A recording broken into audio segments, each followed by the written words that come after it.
All right, guys, welcome to the video here today for Wednesday, June 29th, 2022. My name is Brock Page, and I do sports picks for free right here on YouTube. I also sell my personal sports bets on patreon.com/BrockPage, and I have packages on that website starting at just $1.99. And with that, let's go ahead and get into some free content.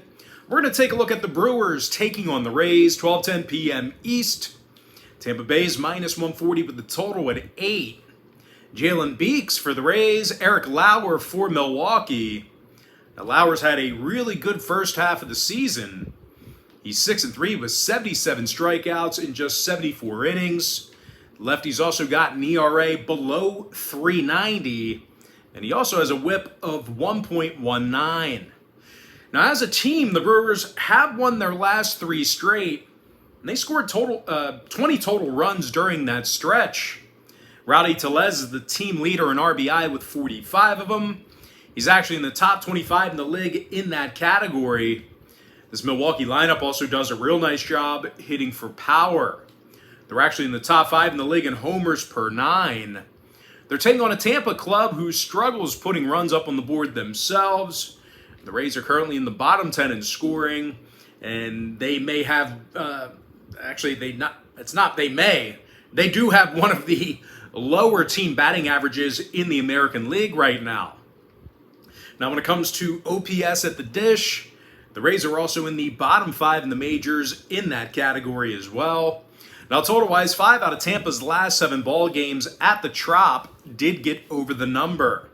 Meanwhile, Milwaukee's 7-3 to the over in their last 10. I'm going to lean toward the Brewers plus 1.5.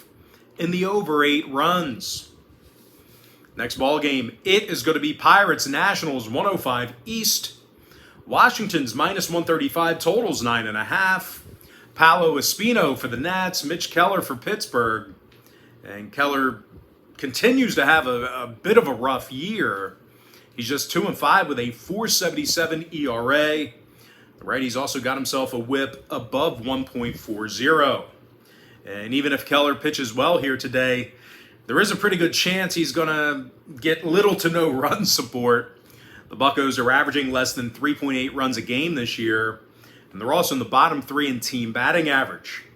Now they're taking on Paolo Espino, who's putting up some pretty good numbers this year. The righty's got a 2.21 ERA along with a 1.11 whip. He's also backed by a Nats lineup who makes a lot of contact with the baseball. Washington actually has one of the higher team batting averages in the National League right now. I know that's hard to believe, but they are doing a nice job getting on base. Now, they're also in the top 3 in fewest strikeouts per 9 at the dish as well. Josh Bell's currently hitting .311 with 46 runs batted in. He's also in the top 20 in the majors in both of those categories I just mentioned. Meanwhile, teammate Juan Soto's leading the club in homers with 14 of them. Now, when it comes to the total in this one, 7 out of Washington's last 10 ball games did fall under the number. Meanwhile, the Pirates went 4-1 to the under in their last 5. I'm going to lean toward Washington minus 135 and the under 9.5. Next contest, it is going to be A's Yankees 105 East. New York's minus 290, totals 8.5. Jameson Taillon for the Yankees, Cole Irvin for Oakland. And even though Irv has a strong ERA, he simply can't get the W. He's just 2-5 on the year, and he's backed by an Oakland team who may have the worst lineup in baseball. These guys are averaging only 3.2 runs a game, and they're also dead last in team OPS.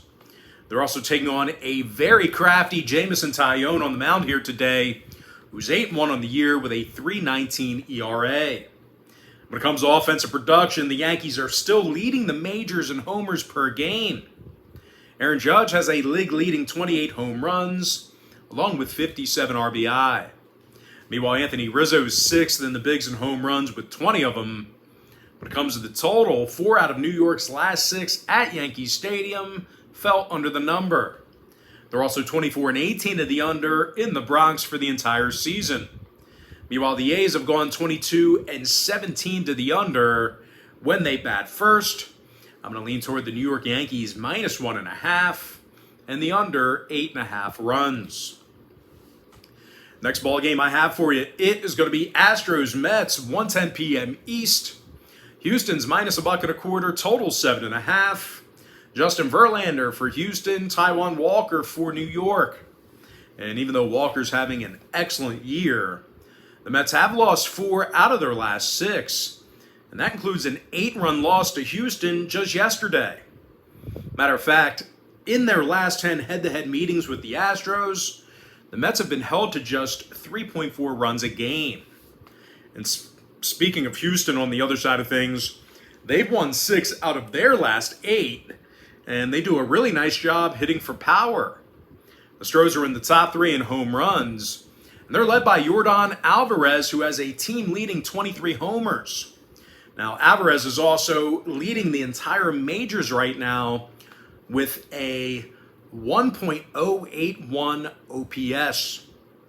And I'll tell you this much, even if these Houston hitters do end up struggling, they've got Justin Verlander on the hill, who's 9-3 with a 2.22 ERA and a .87 WHIP.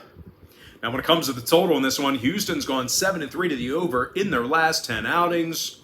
Meanwhile, the Mets went 70% to the over in their last 10 themselves. I'm going to lean toward Houston -1.25 and the over 7.5. Next matchup I have for you, it is going to be Rangers taking on the Royals, 2:10 Eastern first pitch. Texas is -120, totals 9. Dane Dunning for the Rangers, Zach Greinke for Kansas City. Now, Greinke is having a tough start to the year for Kansas City. He's got just 1 win through 57 plus, along with a .468 ERA. The Royals are also on a 4-game losing streak, and they're having an awfully tough time winning at home. Out of their 37 contests this year at Kauffman Stadium, they've gotten the W only 13 times. Now, they're taking on a Texas club on the other side of things, who's actually won 5 out of their last 7. And they're currently playing their best baseball on the road.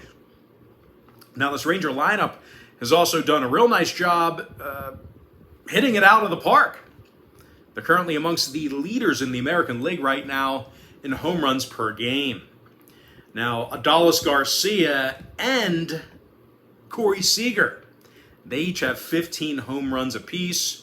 Meanwhile, teammates Nate Lau and Jonah Heim, they have combined for 20 home runs between the two of them. Now, when it comes to the number, Texas is 4-1 to the over in their last 5 on the road. Meanwhile, the Royals on the other side, they saw 4 out of their last 5 at Kauffman Stadium get over the total themselves. I'm going to go ahead and lean toward Texas -120 and the over 9. Next ball game I have for you, it is going to be Padres taking on the Diamondbacks. And that's going to be a 3:40 Eastern first pitch at Chase Stadium in the desert, or Chase Field, excuse me. San Diego's -135 on the road, totals 8.5. Mike Clevinger for San Diego. Madison Bumgarner for Arizona. And even though Mad Bum's got a solid ERA, he's simply costing his team more losses than wins. He's just 3-7 on the year, along with a 1.37 WHIP. He's also backed by an Arizona lineup who simply can't get on base. They're in the bottom 5 in team OPS right now, and they're nearly dead last in the majors in team batting average. They're squaring off against Mike Clevinger, who's got 25 strikeouts in just 23 innings of work, a little bit over a strikeout an inning he's averaging. The righty's also got himself a 3.52 ERA during that time frame. Now, the Pods have done a real nice job of scoring runs on the road. They're actually amongst the league leaders in road scoring right now. And when it comes to the number in this one, San Diego's 22-17 to the over while traveling. Meanwhile, Arizona saw 5 out of their last 7 at Chase Field get over the line. I'm going to lean towards San Diego -135 and the over 8.5. Next contest, it is going to be Tigers-Giants, 3:45 East. San Francisco's minus $2, totals 8 runs. Alex Wood for San Francisco. Ronnie Garcia for Detroit. Now, Ronnie's got just 2 wins in 43-plus innings. He's also got a 4.57 ERA. Now, he's also backed by the lowest scoring lineup in baseball. These guys are averaging less than 3.1 runs a game, and they're also dead last in home runs. They're taking on a Giants team who they can score with the best of them. These guys are averaging just about 5 runs a game, and they're amongst the leaders in the National League in home runs per contest. Now, Jock Peterson's got 17 home runs along with 39 RBI. When it comes to the scoring, the Giants are 7-2 to the under in their last 9 interleague contests. Meanwhile, Detroit's 24-10 to the under as the official away team. I'm going to lean toward San Francisco minus 1.5 and the under 8. Next contest I have for you, it is going to be O's Mariners, 4:10 p.m. East. Seattle's minus 145 at home, totals 8 runs. Chris Flexen for the Mariners, Austin Voth for Baltimore. Now, Voth had a couple of dreadful innings to start his 2022 season. Having said that, though, the O's have won 6 out of their last 9 ball games, and they've actually held Seattle to just 3.7 runs a game in their last 10 head-to-head meetings. And speaking of the Mariners, they've got themselves a losing record at T-Mobile Park this season, not playing great baseball at home. They've also struggled a bit this year with the bats. They're currently averaging just 3.9 runs per contest, and they also have one of the lower team batting averages in the American League. They also have Chris Flexen on the mound here today, who's been lackluster to say the least.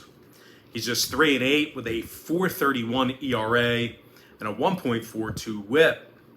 When it comes to the total in this one, Seattle went 7-3 the under in their last 10 ball games. Meanwhile, Baltimore saw 5 out of their last 6 on the road fall under the total themselves. I'm going to go ahead and lean toward Baltimore plus 1.5 and the under 8. Next ball game I have for you, it is going to be Braves taking on the Phillies. And that's going to be a 7:05 Eastern start time. Atlanta's minus 140 in South Philly, totals 9. Kyle Wright for Atlanta, Ranger Suarez for Philadelphia. Now, Suarez has been getting himself into a bit of trouble here recently. His ERA has crept up to 4.23. He's also got a WHIP above 1.45.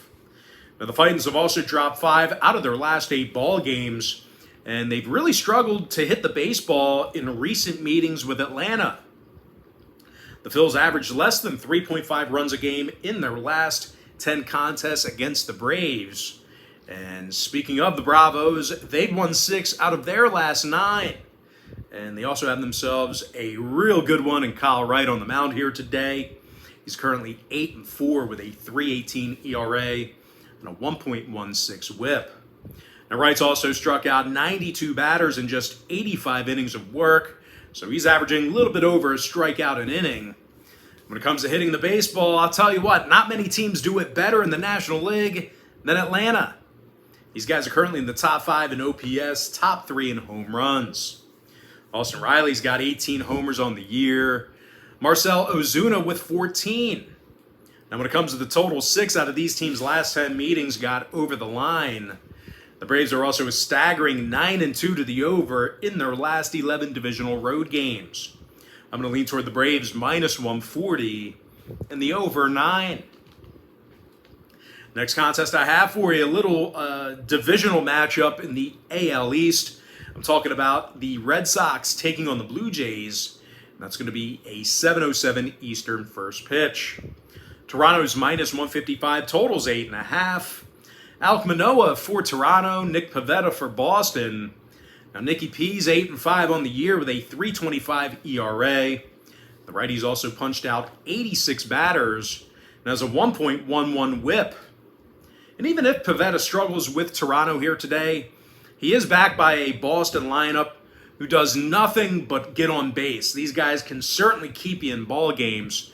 As a matter of fact, the Bo Sox are the league leaders right now in team batting average, As Rafael Devers, he's hitting .332 with 17 bombs.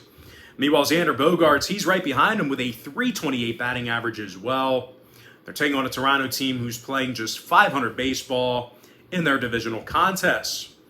And as good as Manoah has been this year, this Blue Jays pitching staff as a whole, they've been giving up an awful lot of runs lately. So if they can get to the bullpen, it could mean trouble for Toronto backers. Now, total-wise, Toronto's gone 8-2 to the over in their last 10 outings. Meanwhile, the Red Sox saw 4 out of their last 6 on the road get over the total themselves. I'm going to lean toward Boston plus 1.5 and the over 8.5 runs. Next contest, it is going to be Twins, Guardians, 7:10 East. Cleveland's minus 120, totals 8.5. Cal Quantrill for Cleveland, Dylan Bundy for Minnesota. And even though Bundy's had a handful of shaky outings, he's still got himself a 4-4 record. He's kept his whip below 1.28. Now, as a team, Minnesota's gotten the W in 4 out of their last 5 ball games, and they scored 29 total runs in those victories. Luis Arias is nearly first in the league with a .344 batting average. Meanwhile, Byron Buxton has a team-leading 20 home runs, which is actually 6th in the majors. Now, they're taking on a struggling Cleveland team who lost 6 out of their last 7. And in addition to that, they averaged only 1.7 runs a game during that stretch. So a lot of problems offensively during that time frame. And speaking of hitting the baseball, the Guardians are having a real tough time hitting it out of the park. They're actually in the bottom 3 in home runs, and they have one of the lower team OPS numbers in the American League. Now, total-wise, 4 out of Cleveland's last 6 at Progressive Field fell under the total. Meanwhile, Minnesota went 60% to the under in their last 10. I'm going to lean toward Minnesota plus $1 and the under 8.5. Next contest, it is going to be Marlins Cardinals, 7:45 East. Miami's minus $1.25, total 7.5. Sandy Alcantara for Miami, Andre Polani for St. Louis. Now, Polani's looked fairly strong in a handful of starts this year. He actually comes into today's ball game with a 2.03 ERA through 48 plus innings. He's also got a scary lineup behind him who's been giving opposing pitchers absolute fits. The Cards are averaging just about 5 runs a game this year, and they're also in the top 5 in team batting average. And speaking of batting average, well, Paul Goldschmidt, what can I say? He's the league leader in that category right now. He's hitting .347 with 19 home runs and 65 runs batted in. Now, Goldie's actually in the top 3 in the bigs in RBI and OPS. Meanwhile, Nolan Arenado's hit 14 home runs himself. They're taking on a Miami team on the other side of things who's really had a tough time scoring against St. Louis. Out of these teams' last 10 gatherings, the Marlins are averaging only 1.4 runs a game. And even though they've got arguably the best pitcher in the National League on the hill here today, the Marlins simply can't get the W on the road. They're really playing quite poorly when they travel. These guys are just 14-24 straight up when they bat first. And when it comes to the total, oddly enough, Miami went 60% to the over in their last 10 ball games. Meanwhile, St. Louis is 24-15 to the over at Busch Stadium. I'm going to lean toward the Cardinals plus 105 and the over 7.5. Next contest, it is going to be Reds, Cubs, 8:05 East. Chicago's minus 135, total 7.5. Justin Steele for Chicago, Hunter Green for Cincinnati. Now, Hunter Green stunk like shit this year. He's just 3-8 with a .566 ERA and a 1.36 whip. Now, the Reds have also had a tough time scoring on the road. They're actually amongst the worst in baseball right now in runs per game away from home.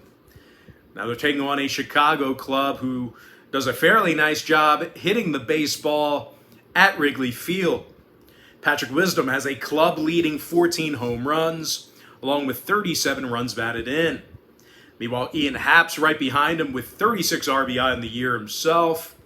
And even though starting pitcher Justin Steele's run into some trouble here this season, he's still averaging just about a strikeout an inning. So strikeouts, kind of a strong point for him. Strikeouts are up for him this year. Now, total-wise, Chicago's going 22-17 to the over at Wrigley Field. Meanwhile, Cincinnati's going 60% to the over in their last 10 themselves.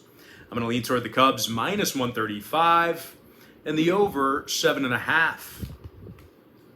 Next matchup, it is going to be Dodgers Rockies, 8:40 p.m. East.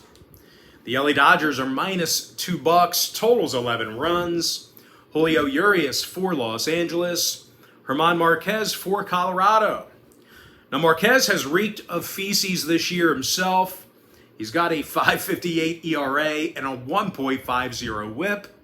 And aside from allowing more runs per game at home than any other club, the Rockies are also dead last in striking batters out at home. They're taking on a Dodger lineup on the other side of things who simply rips the cover off the baseball. They're leading the bigs in scoring, and they're also in the top 3 in OPS at the dish. Now, Mookie Betts has a franchise-leading 17 home runs. Meanwhile, Trey Turner's batting a team-best .311. They've also got Julio Urias on the bump here today, who's really pitched well despite his current record. Really good stuff out of Urias. The lefty's got a 2.48 ERA along with a 1.01 whip. I'm sure those wins will come around in the second half of the season. Now, total-wise, LA did go 60% to the over in their last 10 outings. Meanwhile, Colorado saw 2 out of their last 3 ball games get over the total themselves. I'm going to lean toward the LA Dodgers minus 1.5 and the over 11. And with that, guys, we're going to jump into our next and final matchup for the video. It is going to be White Sox Angels, 9:38 Eastern start time. LA's minus 185, total 7.5. Shohei Ohtani for Los Angeles, Michael Kopech for Chicago. And because of his record, Kopech's been entirely overlooked this year. And to be completely honest, this guy's had he's had some really dynamic stuff. He's got a 2.59 ERA and a 1.01 whip. The Sox have also won 2 out of their last 3, and that includes an 11-run effort against the Angels just yesterday. Now, the White Sox have also been a real solid run line team on the road. You don't hear a lot of folks talking about the run line or really breaking down the run line. So fortunately for you, we cover that here at Brock Page Productions a little bit, not much, but definitely this is a stat you may want to consider. Chicago's cashing in on the run line in 61% of their contests as the away team this year. So once again, you're not going to get that stat from many other people. Now, they're taking on an Angels club who has a losing record in their own stadium, and they cashed in on the run line in just 18 out of those 43 home games. So we got a bit of a disparity here with regard to the 1.5. And even though the Angels do a nice job hitting for power, they really don't get on base a whole lot. They're actually in the bottom 10 in the league in team batting average, and they strike out more times a game than any other team in the majors. Now, total-wise, 6 out of LA's last 8 at Angels Stadium fell under the number. Meanwhile, Chicago went 60% to the under in their last 10 themselves. I'm going to lean toward the White Sox plus 1.5 and the under 7.5 runs. And with that, guys, now it's time for our quick pick recap. Powered to you by my website at patreon.com/BrockPage, where we have packages on that website starting at just $1.99. I like Milwaukee plus 1.5 over 8. Washington minus 135 under 9.5. New York Yankees minus 1.5 under 8.5. Houston minus $1.25 over 7.5. Texas minus $1.20 over 9 runs. San Diego minus 135 over 8.5. San Francisco minus 1.5 under 8 runs. Baltimore plus 1.5 under 8. Atlanta minus 140 over 9 runs. Boston plus 1.5, over 8.5.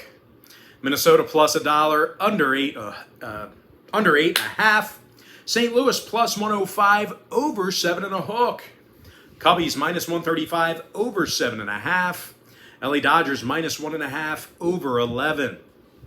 And with my next and final free pick for the video, I'm going to lean toward the White Sox plus 1.5 and the under 7.5 runs. And with that, guys, that's going to do it for me. Don't forget to check me out on patreon.com/BrockPage. Now, if you guys do end up getting a membership here today on my website, just keep in mind, you're going to get billed the day you sign up and then the first of every month following that. So if you are on the fence about getting a package here today, you may want to think about just waiting until July 1st.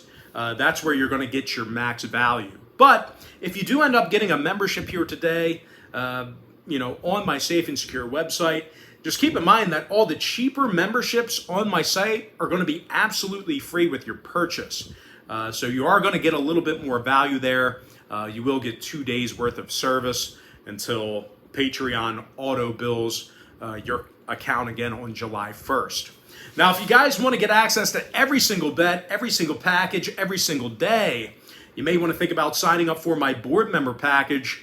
Not only do board members get access to the board member tier package bet itself, you also get access to every single bet, every single package, every single day, all the way through the end of June as well. It's an all-inclusive membership. So once again, if you want to access that package, probably your best value would be to sign up on July 1st. Now, guys, you may be wondering what the difference is between what I do here on YouTube and what I do on my website. Well, what I do here on YouTube is I'll handicap the entire slate of games in any given sport, side and total. What I do on BrockPage.com is patreon.com/BrockPage. I actually share with you which one of these free YouTube picks on my channel that I'm actually betting on personally. Now, guys, you may be hesitant on signing up for a package just because of your credit card information and all that good stuff. Well, once again, guys, I utilize that Patreon platform. They handle all the financial info and all of your personal information. I don't see any of that. You're completely protected from me seeing that. And of course, when you got a guy selling sports picks online and giving out free picks, why would you want him seeing your credit card info? Well, the good news is I can't. There's no way I can see your credit card information.